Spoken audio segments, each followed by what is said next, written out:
ನಮ್ಮ ಪಕ್ಷದ ಪ್ರಧಾನಿ ಅಭ್ಯರ್ಥಿ ರಾಹುಲ್ ಗಾಂಧಿ ಅವರು ಇದ್ದರು.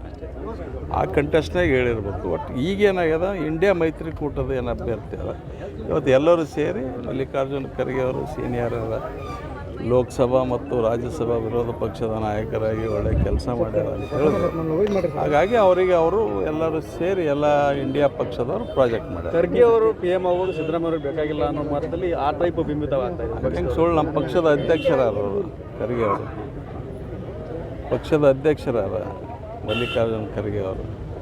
ರಾಜ್ಯದಲ್ಲಿ ಮಲ್ಲಿಕಾರ್ಜುನ ಖರ್ಗೆ ಅವರು ಮುಖ್ಯಮಂತ್ರಿ ಆಗಬೇಕಾದಂಥ ಸಂದರ್ಭದಲ್ಲೂ ಸಹ ಸಿದ್ದರಾಮಯ್ಯ ಅಡ್ಡಿ ಆದರು. ಈಗೂ ಅವ್ರಿಗೆ ನೋಡ್ರಿ, ಯಾರು ಯಾವಾಗೂ ಅಡ್ಡಿ ಆಗಿಲ್ಲ. ನಮ್ಮ ಹಣೆ ಬರಲು ಬೇಕು. 2 ಸರ್ತಿ ತಪ್ಪಿತ್ತು, 2-3 ಸರ್ತಿ ತಪ್ಪಿತ್ತು. ಅದ್ರ ಬಗ್ಗೆ ಇದೇನಿಲ್ಲ. ಅವರು ಮುಖ್ಯಮಂತ್ರಿ ಪ್ರಧಾನಮಂತ್ರಿ ಆಗ್ತಕ್ಕಂಥ ಎಲ್ಲ ಹೋಗ್ಯತ್ತೆ.